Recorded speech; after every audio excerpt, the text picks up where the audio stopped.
நான் நேற்று தூத்துக்குடியிலிருந்து சென்னைக்கு புறப்பட்டுட்டு வந்துட்டு இருந்தேன். இது நடந்த உண்மை சம்பவம். நேற்று 8 மணிக்கு நான் தூத்துக்குடி புது பஸ் ஸ்டாண்ட்லேருந்து பஸ் ஏறி சென்னைக்கு ஏறி இருக்கேன். அதில் என்னோட கூட ஒரு 62 வயது மதிக்கத்துக்காக ஒரு ஒரு சகோதரரும் 60 மதிக்கத்தக்கூடிய ஒரு சகோதரிகளும் எனக்கு பின்னால் ஏறினாங்க.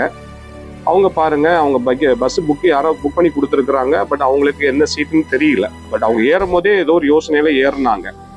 நானும் அவங்களுடைய பேக்கு அவங்க உள்ள ஏறும் போதே கொஞ்சம் தள்ளாடிட்டு ஏறினாங்க. நான் பேக்கை வாங்கி அவங்களுடைய சீட் இருக்கையில் அமர வச்சு உங்க சீட் நம்பரை நான் அவருக்கு உறுதிப்படுத்தினேன். பாருங்க, 8:15 மணிக்கு பஸ் புறப்பட்டது. 9:30 மணிக்கு ஒரு டீ குடிக்கிற இடத்துல நிப்பாட்டினாங்க. 2 பேரும் கணவன் மனைவி சாப்பிட்டு டீ குடித்தாங்க. அடுத்தது 10:30 மணிக்கும் ஒரு இடத்துல நிப்பாட்டி இருக்கிறாங்க, அவங்க போயிருக்கிறாங்க. 12:15 மணிக்கு பார்க்கும்போது ஒரு சவுண்டு பஸ்ஸுக்குள்ள அவரு கடைசியில் பார்த்தா அவருக்கு நெஞ்சு வலி ஹார்ட் அட்டாக் பஸ்ல டிராவல் பண்ற டைம்ல அவர் மரித்து போனார். எனக்கு ரொம்ப வேதனையா இருந்தது.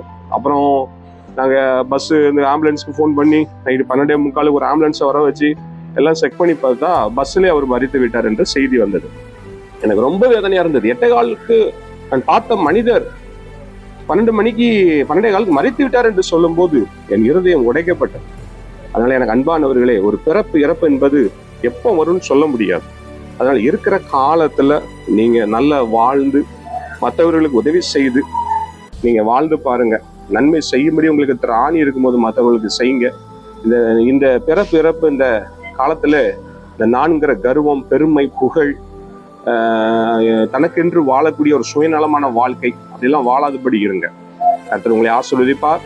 இன்னைக்கு ஒரு ஊழியக்காரங்க ஜெபிச்சு அவங்களுக்கு ஒரு அற்புதம் நடக்கும்போது அந்த நேரம் ஊழியக்காரங்களை தாங்கிறது, அதுக்கப்புறம் மறந்துறது. எனக்கு தெரிந்த ஒரு சகோதரர் இருக்கு, அவருடைய பிசினஸ்ல 40 லட்சம் ரூபாய் லாஸ் ஆச்சு. அந்த இடத்துல அவருக்காக ஜெபிச்சு நான் ரொம்ப பாரப்பட்டு தேவ சமூகத்தில் ஜெபிச்சு அந்த 40 லட்சம் ரூபாய் அடைக்க கர்த்தர் கிருபை செய்தார். ஆனா பாருங்க, அவர் அதெல்லாம் மீட்டதுக்கு அப்புறம் அந்த ஊழியக்காரனை மறந்துட்டார், அற்பமாய் பார்த்தார். எனக்கு அன்பானவர்களே, இந்த வீடியோ பார்த்து கொண்டு இருக்கிற ஒருவேளை நீங்க அப்படி இருப்பீங்களான்னா என்று உங்க வாழ்க்கையை கர்த்தருக்கு அர்ப்பணிங்க. இந்த பிறப்பு இறப்புன்ற இந்த காலத்துல ஆண்டவருக்காக நீங்க வாழுங்க, கர்த்தருக்காக நீங்க வாழுங்க. கர்த்தருக்காக எதையாவது செய்ய வேண்டும் என்கிற ஒரு வைராக்கியம் உங்களுக்குள்ளே வரும்போது நீங்க உங்க வாழ்க்கை ரொம்ப ஆசீர்வாதமா இருக்கும். அதனால பிரசங்கில 11:8 விதமாய் சொல்கிறது, மனுஷன் அநேக வருஷம் ஜீவித்து அவைகளிலெல்லாம் மகிழ்ச்சியா இருந்தாலும் அவன் இருளின் நாட்களையும் நினைக்க வேண்டும். அவைகள் அநேகமாயிரம் இருக்கும், சம்பவிப்பதெல்லாம் மாயே மாய என்று பிரசங்கி 11:8 பிரசங்கி 12:8 பிரசங்கி அழகாய் சொல்கிறார். இந்த உலகத்துல நம்ம வாழ்ற வாழ்க்கையெல்லாம் ஒரு மாய நிறைந்த வாழ்க்கை.